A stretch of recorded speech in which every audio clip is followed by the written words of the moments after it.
everyone, and welcome to my kitchen. My name is Jennifer Romatelli and I work at Roper Mountain Science Center, but today we are doing science from home.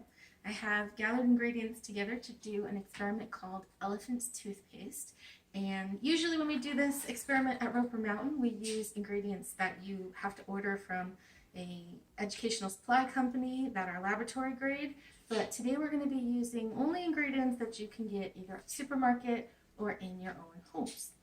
So the ingredients we'll need for this reaction are our primary reactant, which is 3% hydrogen peroxide. You can buy this at the pharmacy in the supermarket. Our catalyst, which is dry yeast, which you can get at the baking aisle, usually near the flour in the supermarket. Some ordinary dish soap, any color is fine. Some warm water. And then we have some food coloring. This is optional. It makes it a little bit more exciting, but it won't be needed to have the reaction happen. Then I've got some measuring cups, measuring spoons, some safety glasses, and I've got rubber gloves on to basically protect my hands from the food coloring, from staining.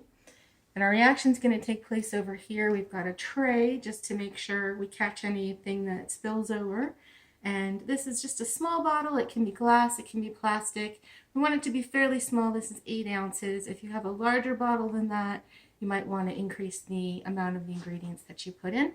And you need something that has a nice slim neck to make the reaction more impressive.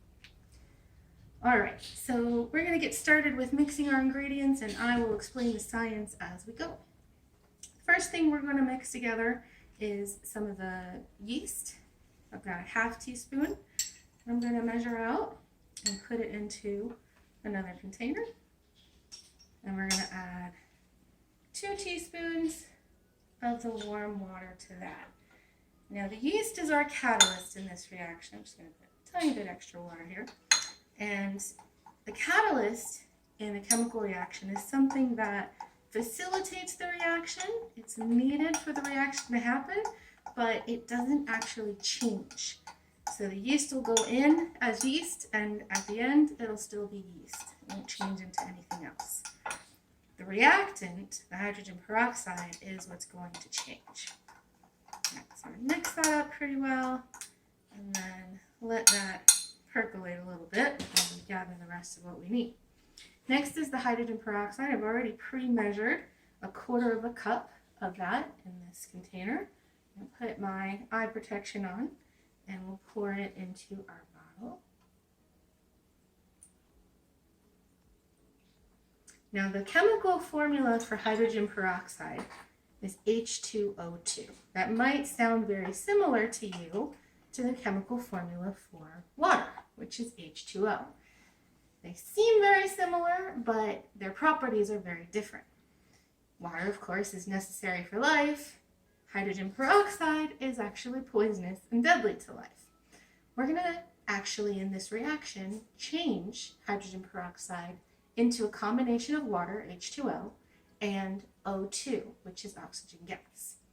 And the yeast is going to be what's going to facilitate that. Now, to make the reaction look better, we're going to add this dish soap. This also doesn't change. What it does is kind of capture the gas, the oxygen gas that is formed, and form lots of bubbles so that we can see what's going on a lot better. Don't need a lot of the soap, just enough to make it soapy water, or soapy hydrogen peroxide, I should say. And then we're going to add this mixture of water and yeast that we made. Actually, let's decorate our elephant's toothpaste a little bit with this food coloring first. So I'm just going to drip a little bit of food coloring in stripes down the side of my bottle.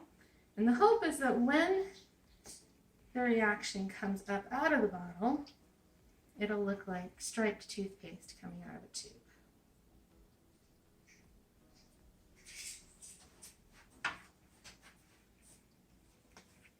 All right, here goes.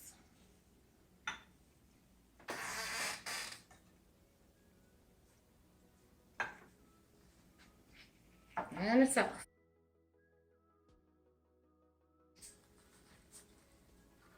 See the stripes on the side there. We've got our tray catching all the overflow. Now, any chemical reaction involves changing one thing into another chemically. That means it cannot be undone. But the yeast, our catalyst in this reaction, stays the same, and our reactant is what changes. So I hope you all have fun trying this out at home. Make sure, of course, to get permission for everything you use, and make sure your food coloring doesn't get anywhere it might stain that can't be cleaned. Have fun with your science at home, and Roper Mountain out.